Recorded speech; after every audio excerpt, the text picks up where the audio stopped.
चंद्रशेखर जी आजाद। किसान एकता, किसान मजदूर एकता, आवाज दो। एडवोकेट चंद्रशेखर जी आजाद। और मेरे काका चाचा थोड़ा पीछे। भाई साहब का बहुत बहुत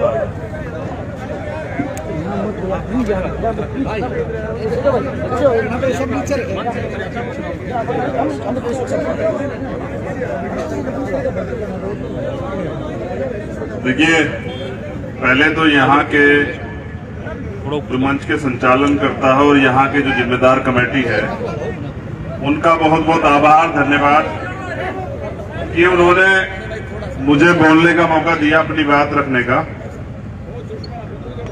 फोन के चक्कर में ना पड़े नौजवान, मेरी आवाज उनके कानों तक आ रही होगी। मैं अपनी बात बाद में शुरू करूंगा, लेकिन प्रवक्ता जी ने एक बात कही है और वो बहुत जायज है। मैं भीम आर्मी के नौजवानों से कहना चाहता हूं, ये आंदोलन हमारे अन्नदाता लीड कर रहे हैं, हमारे किसान संगठन लीड कर रहे हैं। उनका जो आदेश होगा वही मेरा आदेश है, उनके आदेश पे पूरा काम करना है। अगर उन्होंने ये कहा, जब हम सहयोग के रूप में यहाँ है, उन्होंने कहा कि आगे चलना है तो आगे चलना है। उन्होंने कहा कि यहीं बैठना है तो बैठना है, चाहे वो जगह कुर्बानी की हो, वो कुर्बानी शहादत चाहे कि वो जगह शहादत की हो या फिर वीरता की हो, आगे बढ़ने की हो, उस बात को फॉलो करना है। सत्यवान जी हमारे नौजवान प्रदेश अध्यक्ष यहाँ हैं भीम आर्मी के। आप अनुशासन में अपनी टीम को रखेंगे और जो हमारे नेताओं का, किसान नेता जो यहाँ है, उनका आदेश होगा उसको पालन करेंगे, ये आपकी जिम्मेदारी। मैं बहुत कम शब्दों में अपनी बात को खत्म करूंगा,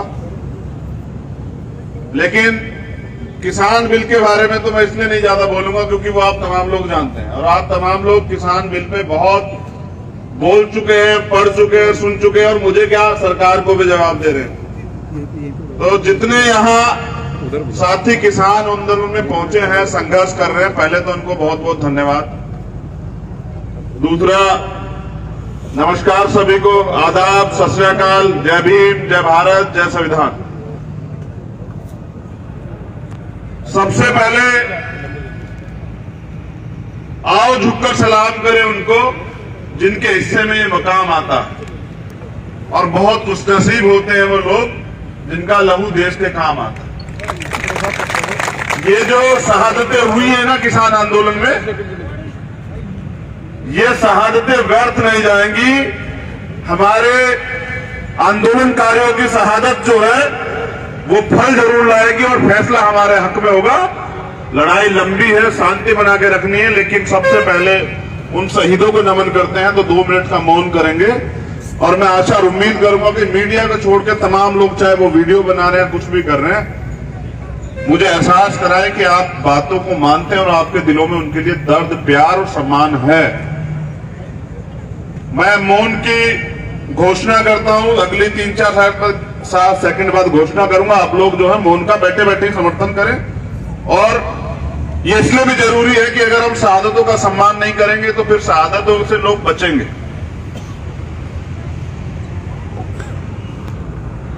मौन।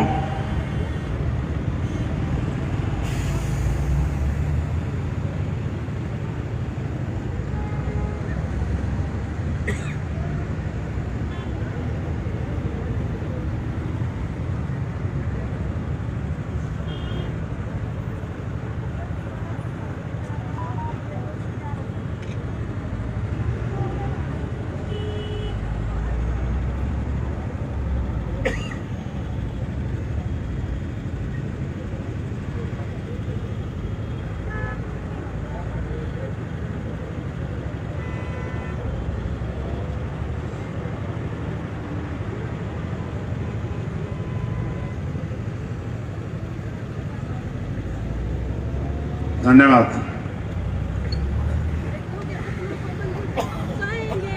जी, जरूर जरूर। अब मैं जब आया तो अपने नौजवान साथियों से कह रहा था कि किसान और मजदूर का चोली दामन का साथ। जिस देश का किसान खुशहाल नहीं होता वो देश कभी खुशहाल नहीं होता। वो किसान जो है एक बार तो बेवकूफ बन चुका है। कब? जब मोदी जी ने कहा कि हम किसानों की आय दुगनी करने के लिए आए। अगर इनको किसानों को बेकार बीज दे दिए जाए तो एक बार तो धोखा खा लेते हैं कि भाई चलो बीज पे भरोसा करते हैं, लेकिन दोबारा भरोसा नहीं करते हैं। सत्यता यह है कि मोदी जी ने यह कहा था, हमारे सच्चे और ईमानदार किसान नहीं सुन पाए कि मैं लागत दुगनी करने के लिए आया। मैं किसानों की लागत दुगनी कर दूंगा, तुम्हें इतना तोड़ दूंगा कि तुम इस खेती वेती को छोड़ के और मजदूरी काम करना ज्यादा बेहतर समझोगे, और मजदूरों की संख्या बढ़ जाएगी, इस देश में किसानों की संख्या कम हो जाएगी। और जिसके साथ किया ऐसा ही किया है, सिर्फ किसानों के साथ नहीं, नौजवानों के साथ। नौजवानों को सपने क्या दिखाए थे? 56 इंच का सीना ऐसे करके कहा कि 2 करोड़ रोजगार दूंगा। अब मां बाप ने पढ़ाई करवाई है, बहुत मेहनत की है, अपना पेट काट के बच्चे को पैसे दिए कि भाई ये नौकरी लग जाएगा। मोदी जी कह रहे हैं 2 करोड़ रोजगार दूंगा, लेकिन 10 करोड़ से ज्यादा रोजगार पिछले 6 साल में इन्होंने खत्म कर दिया। तो जो कहते हैं उसका उल्टा करते हैं। इन्होंने कहा हम क्या करेंगे कि काला धन वापस लाएंगे, और झूठे इतने हैं, प्रधानमंत्री सच तो कभी बोलते नहीं है। मैं कहता हूं कि हो सकता है क़यामत आ जाए जिस दिन प्रधानमंत्री सच बोल जाएं। झूठे इतने हैं कि कह रहे हैं काला धन वापस लाएंगे, और आप विश्वास कीजिए काला धन तो वापस नहीं आया, लेकिन जितने लोग गुजरात के जिन्होंने कर्जा सरकार बैंकों से लिया था वो सारे विदेश चले गए, अरबों खरबों रुपए यहां से लेके जो चले गए। तो इनके नारों की जो सच्चाई है वो उल्टी है। ये कहते हैं कि सबका साथ और सबका विकास करेंगे, लेकिन ये सिर्फ और सिर्फ पूंजीपतियों का विकास कर रहे हैं, अमीरों का विकास कर रहे हैं, गरीबों के लिए खाई खोद रहे हैं। इनको ये नहीं पता जो खाई आप खोद रहे हैं, इसी खाई में एक दिन आपको भी जाना पड़ेगा। क्योंकि हमें याद है ईस्ट इंडिया कंपनी जो है जब आई थी तो कुछ चाटुकार लोगों ने ऐसे उनका समर्थन किया था। जब ईस्ट इंडिया कंपनी आई थी, अंग्रेज आए थे, तो कुछ चाटुकार लोगों ने ऐसे उनका समर्थन किया था।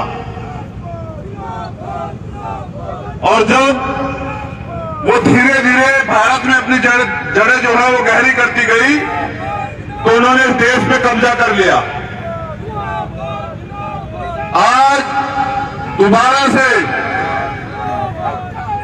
ईस्ट इंडिया कंपनी जो है, ईस्ट इंडिया कंपनी दोबारा से अडानी अंबानी के रूप में दोबारा इस देश में आ रही है।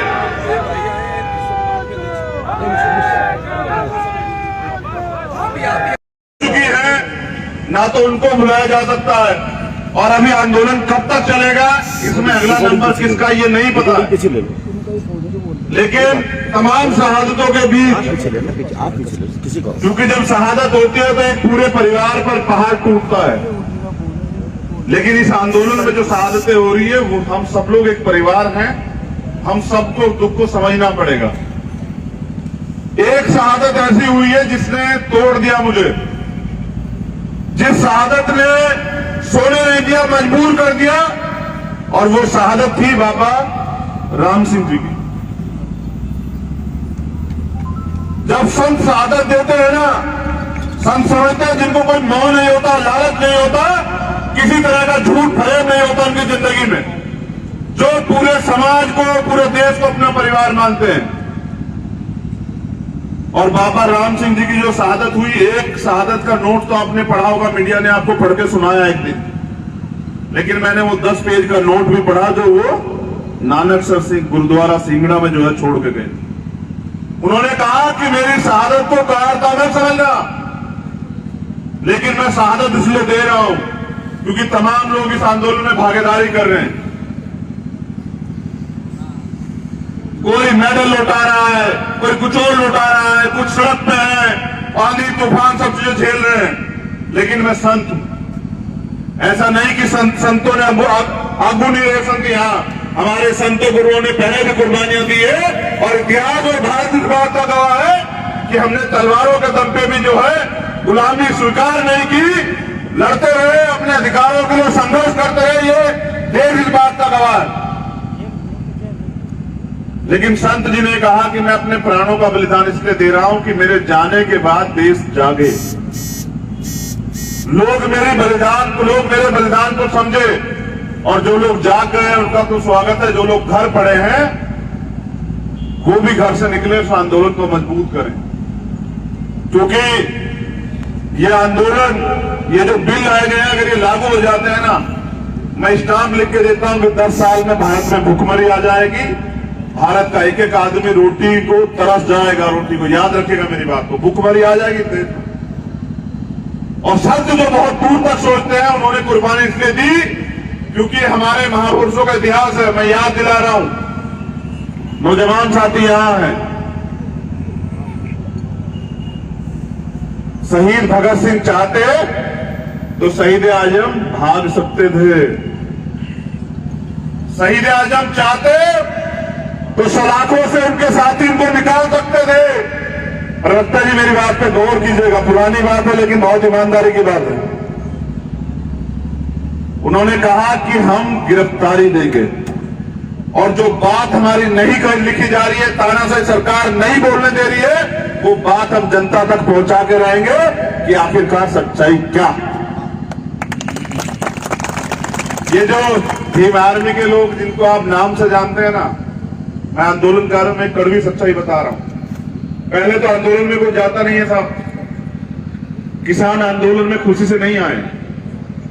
3 डिग्री टेम्परेचर पे, 1.5 डिग्री टेम्परेचर पे जहां रजाई से पैर बाहर नहीं निकालते ना साहब, वहां लोग, हमारी बीएफपीआई, हमारी बहनें छोटी, हमारे ताए चाचे, हमारे नौजवान बच्चे, हमारे भाई वहां सड़कों पे खुशी से नहीं है। तो आंदोलन में आदमी तब आता है जब उसको सारी उम्मीदें खत्म हो जाती है कि ये लोग हमें न्याय नहीं देंगे, हमारी बात नहीं मानेंगे, और भारत में लोकतंत्र है, हमें जाके अपनी बात मनवानी है, इसलिए हम लोग आंदोलन में जाएंगे। तो हम लोग जब आंदोलन में जाते हैं ना, तो सरकार आंदोलन को बदनाम करने के लिए हिंसा करवाती। कभी कोई आंदोलनकारी हिंसा नहीं करता है। अगर आप हिंसा करोगे तो आपको मारना इनको और आसान हो जाएगा, आपको आंदोलन को बदनाम करना चाटुकार मीडिया द्वारा और आसान हो जाएगा। उनको बहुत कम समय लगेगा आपके आंदोलन को तोड़ने में, क्योंकि आंदोलन तब चलता है जब उसको जन समर्थन होता है, जनता उससे प्यार करती है आंदोलन से। और आप अपनी बात को गांव-गांव तक पहुंचा दो। ये निकम्मी सरकार घुटनों के बल, सर के बल आके आपकी मांग को मानेगी। आप अपने आंदोलन को शांतिपूर्वक चला के रखना बस।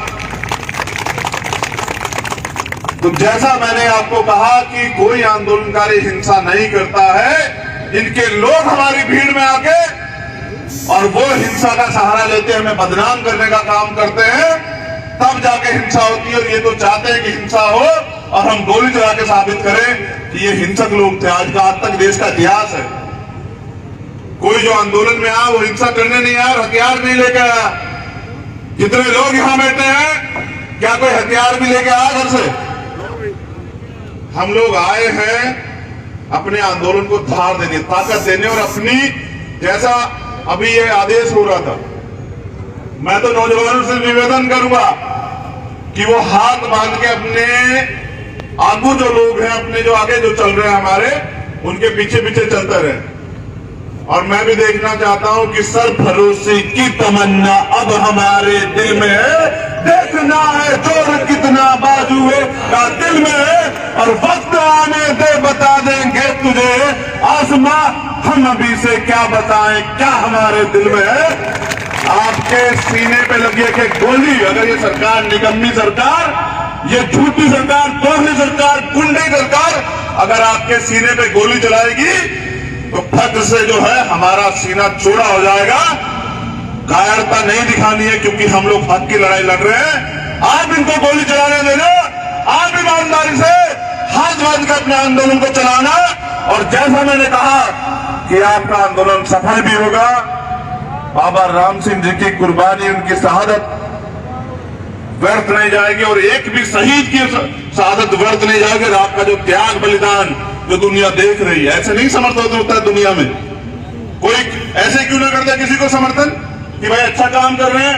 समर्थन इसलिए हो रहा है, दुनिया के लोग समर्थन कर रहे हैं, क्योंकि वास्तविकता में यही लोकतंत्र है।